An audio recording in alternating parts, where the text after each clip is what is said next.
Dr. Tamera Marko, research writing professor at Emerson College and historian of Latin America, who has lived and worked several months of the year in Medellin for the last 8 years, directs and co-founded Proyecto Boston Medellin.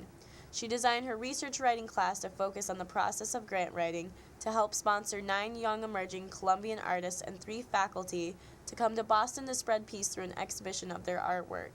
The exhibit is in April 2010 at Emerson College in MIT. Students spend 15 weeks researching, revising, and finalizing grant proposals.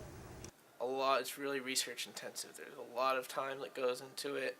There's tons of hours, lots of pages. We had to take over 15 pages of research and boil it down to a 150-word synopsis for our grant team. So we need to be able to capture their attention right away, but we need to know what we're talking about. We need to be thoroughly researched and know the ins and outs of our grant, what our artist is doing, how Emerson is being involved. It's a lot of work. While the course provides an in-depth understanding of the process of researching grants and writing grant proposals, it also exposes students to a unique bicultural and bilingual experience. Even here, we're doing it across cultures through art. Like, we're dealing with the artists in Colombia, and then we're here students in Boston, Massachusetts. And so it's a way that we can relate despite the fact that we mostly speak different languages and have different cultural understandings of each other and have our own cultures. It's a good way for us to come together and unite in trying to create this piece. The first time I heard the word Medellin in class, I thought of the television show Entourage, where the characters make a movie called Medellin, which is a Pablo Escobar story. And that's almost embarrassing to say now, but that's all I knew.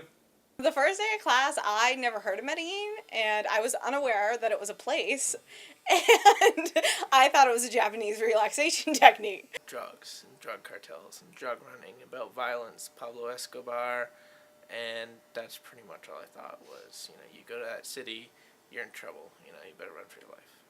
Natalia Perez is a Medellin native whose passion for visual arts is awe-inspiring.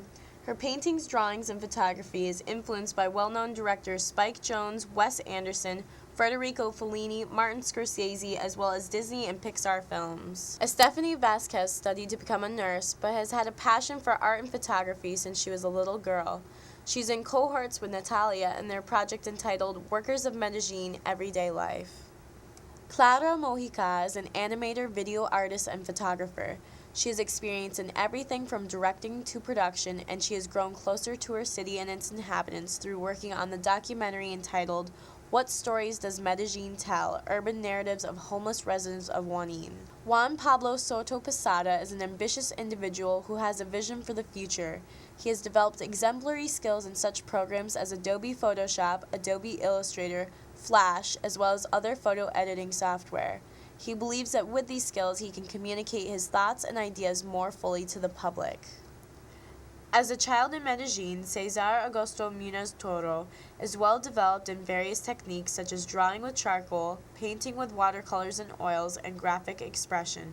He has discontinued his physical arts and is now putting all his studying into photography. Cesar has an incredible love for music. A few of his favorite artists are Amy Winehouse, Kanye West, Coldplay, The Killers, and Kings of Leon. Susana Uribe Madrid has acquired a love for the arts through her mother and grandmother. Her specialties include technical art, design, and casting. Her main interest is architecture. She has gained a sensitivity of perception and comprehension of her city through its surrounding buildings. Isabel Cristina Hernandez is a multi-skilled woman with such expertise in basketball, cello, and urban and architectural development. Alexander Silva Carmona is a student of architecture, a water polo player, a painter, and a lover of film and culture. Lucas Corajalias is an enthusiastic individual who has learned life's greatest lesson: wealth does not make you better. He has learned to appreciate life for what it is and to remain positive through all of life's problems. He has graduated from college and is now working as an architect in Medellin. Juan Marcelo Huasoro, an architecture student at La Universidad Nacional, is in his 10th semester and is greatly involved in Proyecto Boston Medellin. Near the completion of the project, the students were able to bridge the distance between Colombia and Boston and speak to their fellow artists. Clara, estamos llamándote otra vez. Por teléfono. Hola, mi nombre es Juan Pablo. Hola. Hola. Hola.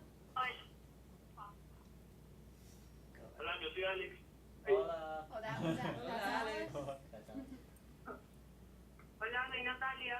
Hola. Hola Natalia. Hola, soy Estefanía. Hola Estefanía. Hola.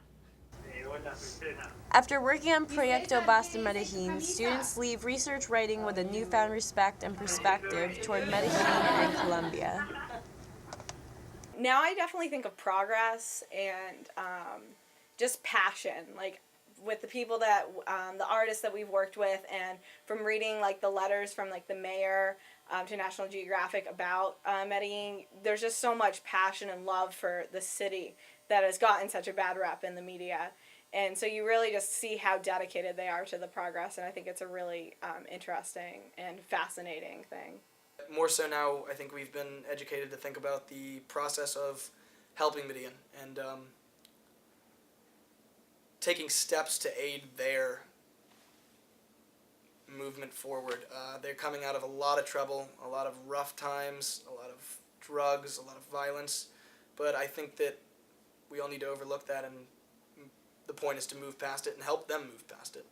With the new youth, including our artists that we're working with, there's just a dedication to preserving their city and making it a place that their kids can grow up in happily and not have to worry about the violence. And I mean, I think even from like 10 years ago, just the significant decrease in violence is really telling of what is to come. I think of a huge turnaround. I think of lots of work on the parts of the natives of Colombia and people on the outside who care about Colombia and who care about Medellin. I think about peace. I think about the constant effort and the work put into that push for peace and the peace process, and how much work it's taken throughout the years, and how much work they still have to do, but how much progress they've already had.